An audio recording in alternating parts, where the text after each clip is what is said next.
राम राम मित्रों।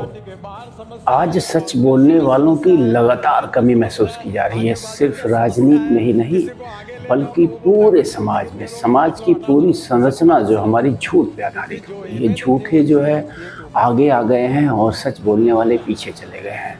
एक समय कहावत थी कि सच जो है परेशान हो सकता है, पराजित नहीं हो सकता है, लेकिन आज कदम कदम पे सच पराजित हो रहा है।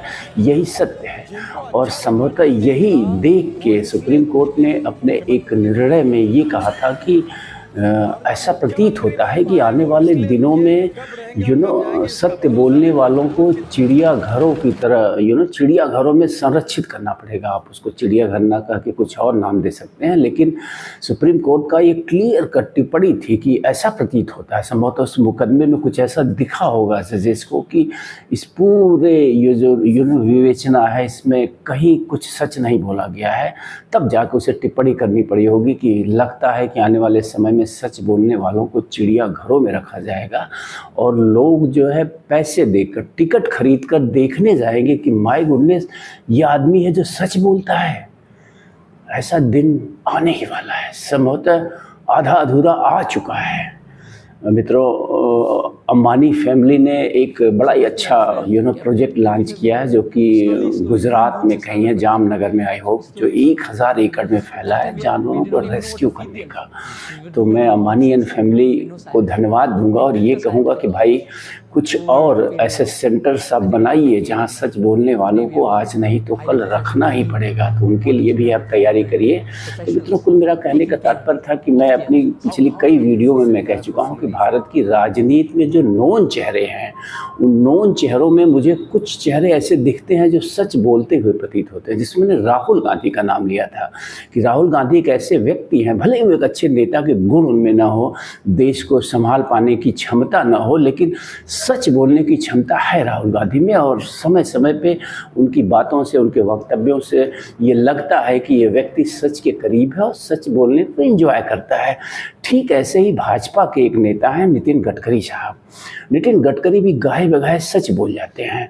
अभी पिछले कुछ ही दिनों की घटना है, भाजपा की कोर कमेटी की मीटिंग थी लोकसभा चुनाव 2024 को लेके, और उसमें नितिन गडकरी नहीं गए, लेकिन अगली सुबह जो उन्होंने बयान दिया वो आप ये बयान देखिए। आज गांव, गरीब, मजदूर, किसान दुखी है। इसका कारण यह है कि जल, जमीन, जंगल और जानवर, रूरल, एग्रीकल्चर, ट्राइबल, ये जो इकोनॉमी है, यहाँ अच्छे रोड नहीं है, पीने के लिए शुद्ध पानी नहीं है, अच्छे अस्पताल नहीं है, अच्छी स्कूलें नहीं है। तो इस बयान से यह स्पष्ट है कि कहीं न कहीं भाजपा में अंतर्विरोध जरूर चल रहा है, गडकरी वर्सेस मोदी। और जो मैं समझ पा रहा हूँ, जहाँ तक मैं देख पा रहा हूँ, जहाँ तक मैं विजुलाइज कर पा रहा हूँ, ये लड़ाई जो है अभी से शुरू हो गई है कि हु आफ्टर मोदी, मोदी के बाद कौन। यानी ये उत्तराधिकार की लड़ाई है कि मोदी के बाद सत्ता में कौन आएगा। ये तय है लगभग कि ये मोदी का अंतिम कार्यकाल होगा, तीसरा, तो इसके बाद कौन आएगा। और अगर देखा जाए, अगर योग्यता के पैमाने पे परखा जाए, जो मेरा अपना पैरामीटर है, उस पैरामीटर पे मैं कहूँगा कि Nitin Gadkari is the best one. अगर मुझे समर्थन करना होता या करना होगा तो मैं नितिन गडकरी को प्राथमिकता दूंगा कि मोदी के बाद अगर कोई योग्य चेहरा दिख रहा है भारत की राजनीति में, भाजपा की राजनीति में, तो वो नितिन गडकरी ही हैं। नितिन गडकरी में इतना साहस है, जब सत्ता में रहते हुए अपने पार्टी की कमियों पे बोलने का साहस है, जो काम मीडिया को करना चाहिए और मीडिया तो बिक गई है, वो नहीं कर पा रही है। कि नितिन गडकरी जैसा एक नेता भाजपा के अंदर है जो समय समय पे सच को स्वीकार करता है कि कहाँ हमसे कमियां रह गई हैं और कहाँ हमने अच्छा किया है। जो अच्छा किया है वो भी वो कहते हैं, जहाँ अच्छा नहीं कर पाए हैं उसको भी वो सहर्ष स्वीकार करते हैं। ये गुण सबके अंदर नहीं होते हैं, ऐसा गुण सिर्फ कुछ चंद लोगों के अंदर ही होता है। और ऐसा व्यक्तित्व निश्चित रूप से अगर देश का अगला प्रधानमंत्री बनता है नरेंद्र मोदी के बाद, तो देश हित में होगा।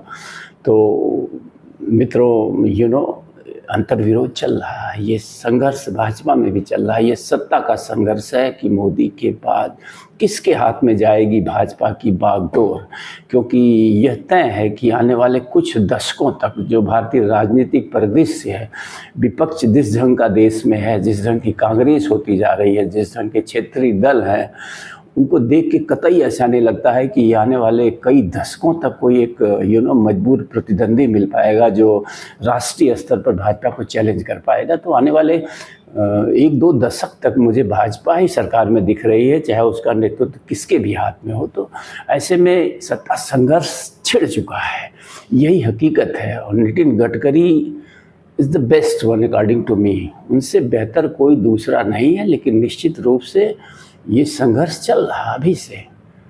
तो नमस्कार, धन्यवाद। फिर मिलेंगे ऐसे विषयों को लेकर, ऐसे अनुमानों को लेकर, अपने विचारों को लेकर। थैंक यू, नमस्कार, राम राम।